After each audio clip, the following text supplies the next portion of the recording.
Околу сообраќајниот метеж останува да видиме после реализацијата на овие големи проекти, бидејќи со секаква интервенција во просторот на овие локации, со секаква изведба на стамбен или деловен простор, ние носиме нови корисници на таа локација кои што учествуваат во сообраќајот на еден или друг начин. Некои од нив ќе живеат на таа локација, некои ќе работат на таа локација, некои можеби за наше добро би и живееле и би работеле таму како не би го користеле возилото како превозно средство.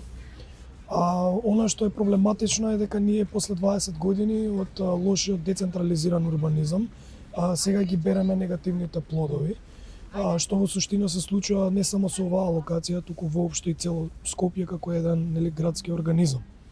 Она кое што ние мораме веднаш да почнеме да го преразмислуваме и начинот на делување, Скопје го третираме како милионски град, што е многу различно од оние официјални бројки кои што велат дека сме град од пола милион.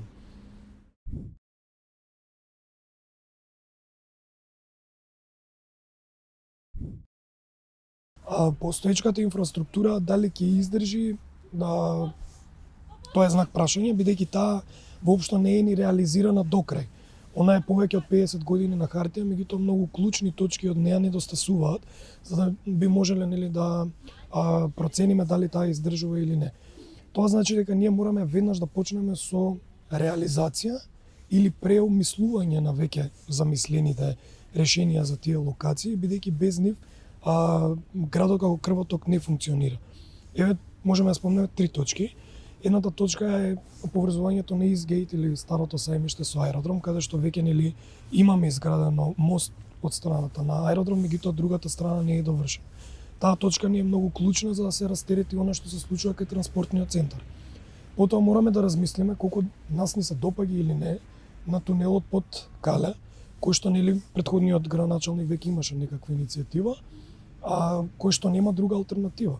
Бидејќи Џон Кенеди треба на некој начин да се поврзе со булеварот Свети Климент Охридски и со тоа да го формира оној следен прстен околу големиот ринг.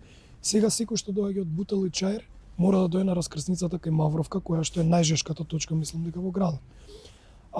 Третата точка е Јужниот булевар, кој што исто така е многу сериозно поврзување на градот. Практично тоа нема ни алтернатива, бидејќи е на јужната страна од градот, каде што го дефинира планината водно крајот на градот и немаме алтернатива како поинаку би го извеле тоа јужно поврзување. Оно што е проблемот со сите овие, да речеме, решенија или идеи за Скопје кои што следат полого на време на хартија, е тоа што толку долгото време остаено да тие не се реализираат, меѓувремено на овие локации се создале поинакви вредности кои што граѓаните веќе ги живеат и се навикнале на нив. Јужниот булевар по целата негова траса сведочиме постоење на урбано градско зеленило, кое што утре со реализацијата на овој Јужен булевар тоа би исчезнало. Што е нешто што не смееме да го дозволиме, бидејќи Скопје веќе има е сериозно во криза во однос на организирано и градско зеленило. Меѓутоа од друга страна па и немаме друга алтернатива. Што значи тоа? Тоа значи дека ние веднаш можеме да започнеме со некаква визија за градот, која што дефинитивно не ја добиваме со ГУПот на град Скопје. Она што му треба на Скопје после овие 20 години сериозни интервенции, Скопје 2014 е само централното подречје, бидејќи Скопје е целосно нападнато и деградирано, ние мораме да организираме конкурс налик на оној поземјотресот. Бидејќи ова што го направивме ние овие 20 години е еднакво на многу посериозна катастрофа во однос на она што го имавме. Тоа значи дека мораме да реализираме архитектонско-урбанистички конкурс, меѓународен, отворен, транспарентен, од таму да извлечеме визија, која потоа ќе ја ставиме во ГУПот и во ДУПот. Скопје има проблем со урбанизмот, кој што е децентрализиран, што сметам дека за Скопје е погубно и дефинитивно мораме да размислиме како повторно да се централизира урбанизмот на градот, за да може да функционира и да се планира градот како една целина. Она што крајно би го спомнал во контекст на решавање на проблемот со автомобилите е дефинитивно воведување на систем на јавен превоз, кој што доколку постои квалитетен, сериозно испланиран, ние не би имале толку потреба од автомобили. Тука се секако и велосипедските патеки и другите алтернативни форми. Меѓутоа, она што мораме веднаш да започнеме е да го третираме градот согласно неговата големина и неговите потреби.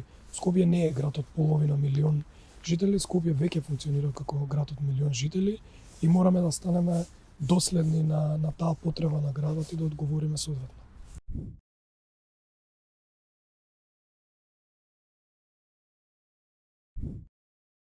Секако, апсолутно. Мислам, ние тоа го чиниме индивидуално и колективно преку страната Марк, македонска архитектура, така да ние постојано изнесуваме и проблеми и предложуваме решенија не само за овие, туку и за останати делови од општествената јавност.